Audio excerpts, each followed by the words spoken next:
दोस्तों, आप सभी से मैंने वादा किया था कि अपनी लाइफ और अपनी शादी और अपने बच्चों सभी के बारे में आपसे सही सही सच सच सब कुछ बताऊंगी। तो दोस्तों, मैं आज आप सभी से शेयर करना चाहती हूँ। तो मेरी शादी हुई थी सन 2011 में, जब मैं 11वीं क्लास में पढ़ रही थी तब। उसके बाद से मैं यहाँ आ गई अपने ससुराल, जो कि मेरा ससुराल है, यहाँ पे आ गई और यहीं पे मैं रहने लगी। उसके बाद यहाँ से मैंने बात करी सभी से, मैंने बोला कि मैं अपनी पढ़ाई कंटिन्यू करना चाहती हूँ। और तो सब मान भी गए थे और फिर मेरा एडमिशन भी हुआ था और मैं पढ़ रही थी। तो मैं यहाँ से 12वीं क्लास की और उसके बाद बीए में फिर एडमिशन लिया। जब मैंने बीए में एडमिशन लिया तब मेरा पहला जो बाबू है वो हुआ सेकेंड ईयर में। हाँ, सेकेंड ईयर में मेरा बाबू हुआ। बीए 3 साल होता ना, तो जो दूसरा साल था उसमें तो मेरा बाबू हुआ दूसरा वाला। पहला वाला बाबू मेरा हुआ जो कि सन 2014 में।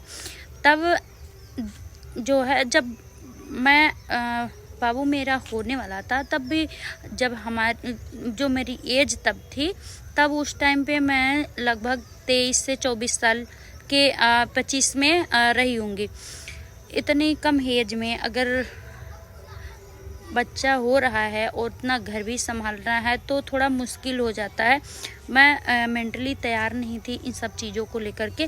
पर जब मेरी शादी हुई, मैं एक गरीब परिवार से थी। मेरी 3 बहनें और एक भाई, और सिर्फ पापा मेरे कमाने वाले थे। इस वजह से मेरी जल्दी मतलब शादी हो गई। एक तरह से पापा को भी ये होगा कि चलो शादी हो जाएगी तो मेरा भी थोड़ा भार कम होगा, मेरा बोझ हल्का होगा, यही सब था। और गांव में जल्दी ही शादी हो जाती है सबकी, तो इसी कारण हुई थी। जब मैं अपनी पढ़ाई कंटिन्यू कर रही थी तो मेरा बीए सेकेंड ईयर में जब मेरा बाबू हुआ, तो जब भी प्रेगनेंसी में बहुत सारे हार्मोन्स चेंज होते हैं, बहुत सारी चीज़ें होती है साथ में। और अकेले इतनी कम एज में पूरा घर संभालना, फिर खुद प्रेग्नेंट होना, और कम से कम 10 लोग थे घर में, 10-11 लोग, सभी का खाना बनाना, कपड़ा धुलना, ये सारी चीज़ें, बहुत सारी चीज़ें हुई। तो सब कुछ संभालना मेरे बस में नहीं था, नहीं हो पा रहा था। तो बहुत सारी मुश्किलें आई, सब कुछ झेल करके जब भी, फिर भी मैंने सारी कोशिश की, सबको खुश रखने की, सब सारी चीज़ें मैंने करी। उसके बाद जब मेरा बाबू हो गया सन 2014 में, उसके बाद से स्टार्ट हुआ मेरा सबसे मुश्किल टाइम ये कि मेंटली मैं तैयार नहीं थी। और जैसे बच्चा होने के बाद बहुत सारी चीज़ें होती है। जैसे मैं बीमार होने लगी थी, बुखार हो गया था, और खुद बच्चे को संभालना, घर संभालना, सब चीज़ें नहीं हो पा रही थी। और वहीं से मेरा मेंटल जो सभी लोग मुझे बोलते थे कि मैं पागल हो गई हूँ या फिर कुछ और, तो वहीं से ये स्टार्ट हुआ था। क्योंकि सारी चीज़ें मेरे हाथ से निकल रही थी कि मैं कुछ भी संभालने के लायक नहीं थी। क्योंकि तब मेरी तबीयत बहुत ज़्यादा ख़राब, बहुत ज़्यादा दुबली पतली, और आप समझ सकते हो कि इतने कम एज में अगर हो रहा है कुछ तो। तब 25 तो मैं ज़्यादा ही बता रही हूँ मेरी एज, तब उस टाइम पे 21-22 इसके इसी आसपास में होगी। जब भी अभी तो बीए सेकेंड ईयर कितना होता है एज, आप खुद ही समझ सकते हो। तो ये सब हुआ मेरे साथ। और जब मैं बीमार हुई पहली बार, मेरा जो मेंटल, यानी आप बोलो दिमागी मानसिक स्थिति मेरी जब बिगड़ी पहली बार, तो बहुत ही ज़्यादा हुई थी। फिर उसके बाद मैं वहाँ चली गई अपने मायके, वहाँ पे थी, और बाबू मेरा छोटा सा था, मम्मी संभाली और बहनें मेरी संभाली, और यहाँ के लोग भी देखने गए थे, यहाँ भी लोग संभाले, पर यहाँ पे कोई काम करने वाला था नहीं। और हमारे यहाँ गांव में शादी होती है तो बहुएं ही काम करने का एक जरिया, ऐसा सभी लोग होते कि हाँ, गांव में बहुएं ही सारा काम करती हैं। तो यहाँ पे कोई संभालने वाला था नहीं और समझने वाला भी नहीं था। मैं ऐसा नहीं कि अपने यहाँ की बहुत ज़्यादा बुराई कर रही हूँ या कुछ ऐसा है, मैं कुछ भी ऐसा नहीं कर रही हूँ, ऐसा नहीं आप सोचिए।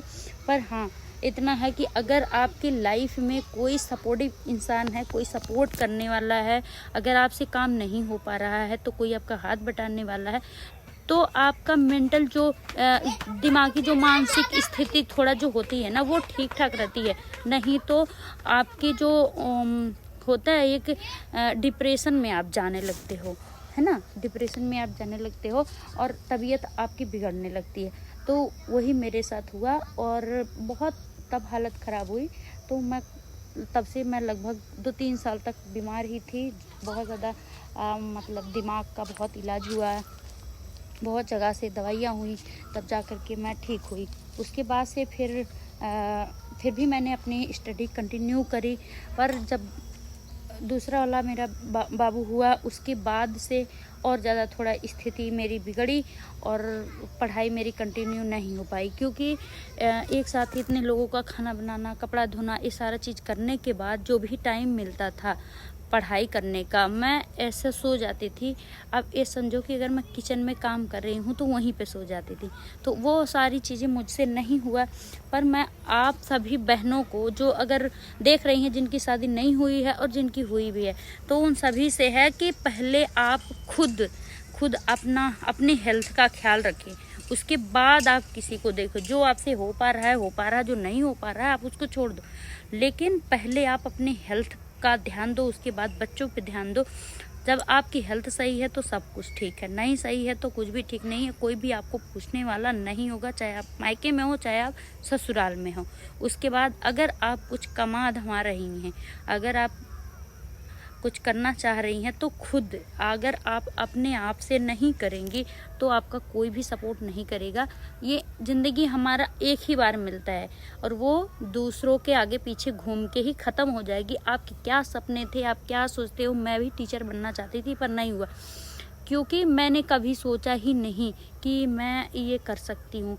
अगर काश मैं मना कर दी होती कि अभी मुझे शादी नहीं करनी है, अभी मुझे स्टडी अपनी कंप्लीट करनी है, काश मैं बोल दी होती कि अभी मुझे बच्चा नहीं करना है, अभी मैं अपनी पढ़ाई पूरा करना चाहती हूँ, मुझे टीचर बनना है, काश काश काश काश, ये काश आपका काश ही रह जाएगा।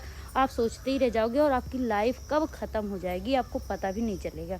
तो मेरी बहनों, इस चीज़ से आप आगे आइए, ठीक है। बाकी और भी बहुत सारी चीज़ें मेरी लाइफ के बारे में हैं, वो मैं आगे वीडियो में बताऊंगी। वीडियो बहुत ज़्यादा लंबी हो जाएगी, तो आई होप कि आप सभी लोग मुझे सपोर्ट करेंगे और सपोर्ट करेंगे तो मेरा भी हौसला बढ़ेगा, क्योंकि बहुत ही ज़्यादा मुश्किल से यहाँ तक पहुँची कि ये भी मेरा एक ड्रीम है। अगर मेरा वो ड्रीम नहीं पूरा हुआ तो ये आप सभी के सपोर्ट से पूरा हो सकता है कि जो मैं यूट्यूबर बनना चाहती हूँ। यहाँ मैं अपने गांव में पूरे यहाँ 2-4 गांव से मैं बता रही हूँ कि यहाँ पे कोई भी यूट्यूबर नहीं है मेरे अलावा। तो मैं कोशिश कर रही हूँ कि मैं सफल हो पाऊँ और आप सभी के लिए अच्छे अच्छे ब्लॉग और अपनी लाइफ की सारी सच्चाई आप सभी से शेयर कर सकूँ। तो मिलते हैं ऐसी दूसरी वीडियो में, तब तक के लिए बाय बाय, टेक केयर, अपना ध्यान रखिए और अपने खुद की मेहनत से खुद का कुछ करने का सोचिए। Bye bye.